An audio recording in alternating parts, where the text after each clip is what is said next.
अस्सलाम वालेकुम, I am doctor Akhtar working as chest and allergy specialist and different cities of Punjab. ये हमारा video का सिलसिला है जिसमें आपके जो क्वेश्चंस होते हैं कमेंट्स में आप लिखते हैं या मेरे पेशेंट्स करते हैं, उनको एक वीडियो की शक्ल में मैं रिप्लाई करता हूँ।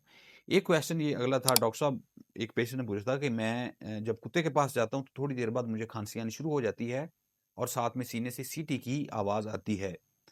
इससे मुतल्लिक उन्होंने मुझे पूछा था कि ये कौन-सी बीमारी है और स्पेशली जब जो उन्होंने कुत्ता रखा हुआ है उसके पास जाने से या उसके साथ खेलने से ज़्यादा क्यों होती है? बेसिकली इनको एज़मा है या दमा जिसको हम कहते हैं, जो दमा होता है या एज़मा होता है, ये साँस की एलर्जी आप जो मर्ज़ी वर्ड बोल लें। अब इसकी मुख्तलिफ कैटेगरीज़ होती हैं या इसके कुछ ट्रिगर फैक्टर्स होते हैं। कुछ ट्रिगर फैक्टर्स को हम स्पेसिफिक कहते हैं, कुछ को हम नॉन स्पेसिफिक ट्रिगर फैक्टर कहते हैं। जो नॉन स्पेसिफिक ट्रिगर फैक्टर होते हैं उसमें खुशबू शामिल है, उसमें धुआँ शामिल है, उसमें डस्ट वगैरह शामिल है।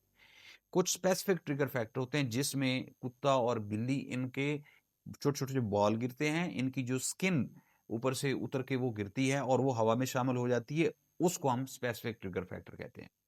तो इसकी वजह से प्रॉपर जो एज़मा या दमा है वो वर्सन होता है, वो खराब होता है। अब इसमें बहुत सारे लोगों ने कुत्ता या बिल्ली घर में रखा होता है और यूजुअली बच्चे उसके साथ खेलते भी हैं।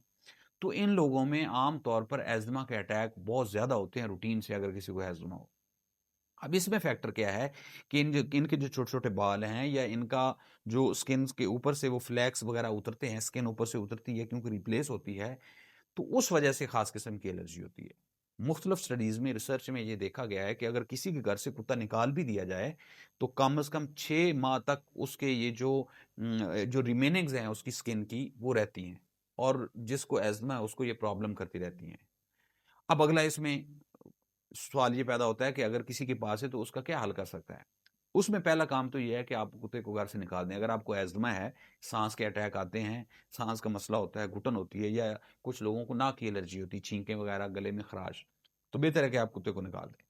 दूसरा होता है जी हमारा हम हिफ़ाज़त के लिए हम रखा हुआ हम नहीं कर सकते, तो उसमें फिर ये है कि आप उसको आउटडोर रखें, इनडोर ना नहीं होना चाहिए। मतलब जहाँ आप बैठते हैं, जिस कमरे में रहते हैं, वहाँ पे कुत्ते को नहीं आना चाहिए, उसको आउटडोर रहना चाहिए। तीसरा इसमें ये होता है कि अगर आप बिल्कुल अवॉइड नहीं कर सकते तो उसमें फिर आपने प्रॉपर मेडिसिन यूज़ करनी है, जो इन्हेलर की शक्ल में इसमें एज़मा की होती हैं, लेकिन वो भी फिर वक़्त के साथ आपने डॉक्टर को दिखा के चेंज करवानी है। अगर आप सेम मेडिसिन लेते रहेंगे तो उसमें रेज़िस्टेंस आएगी और आपको लॉन्ग टर्म बेनिफिट नहीं होगा। अगर ब्रीफली बात की जाए, अगर आपके घर में इस तरह के कुछ पेट्स हैं, कुत्ता है या बिल्ली है, इन दोनों का सेम फिनोमेना होता है। तो पहले नंबर पे आपने निकालना है क्योंकि इसकी वज़ह से ख़ास किस्म की एलर्जी होती है साँस की नालियों की और वो जो इनके वो बाल गिरते हैं या इनकी स्किन की लेयर गिरती है, उनमें ख़ास किस्म की एक प्रोटीन होती है, उसको टेक्निकली हम कैन F1 के नाम से उसको हम देखते हैं और वो एक ख़ास किस्म की एलर्जी करती है और ये बड़ी सीवियर किस्म की एलर्जी होती है। बहुत सारे केसेस में अगर आप वो ट्रिगर फैक्टर खत्म कर दें, कुत्ता या बिल्ली की शक्ल में आप घर से निकाल दें, तो वो लोग वैसे मुस्तकिल ठीक हो जाते हैं विदाउट किसी मेडिसिन के। अगर वो अपने घर में रखते हैं और बार-बार रखते हैं और मेडिसिन के बावजूद उनको अटैक्स आते हैं, तो फिर बाज़-गत इस तरह के जो केसेस हैं वो क्रोनिक अस्थमा में चले जाते हैं, मुस्तकिल दमा में कन्वर्ट हो जाते हैं और उनका मुस्तकिल दमा का तो हल भी नहीं होता। तो इसलिए बेहतर है कि अगर आपके घर में फैमिली फ्रेंड्स में किसी को मसला है, तो बेहतर है कि वो पेट से एसोसिएटेड अस्थमा होता है। तो आपने घर से निकाल देना, वो आपके एक हिसाब से मुस्तकिल इलाज हो जाएगा। अगर इसमें बात की जाए क्या इसका वैक्सीन से इलाज होता है, आम तौर पर इस तरह के जो केसेज़ हैं उनका वैक्सीन से इलाज नहीं होता। सिर्फ़ इस केस में हो सकता है कि अगर उसको एनवायरनमेंट भी इफ़ेक्ट कर रहा है। बाद में एनवायरनमेंट भी इफ़ेक्ट करना शुरू कर देता है यूजुअली इस तरह के केसेज़ में।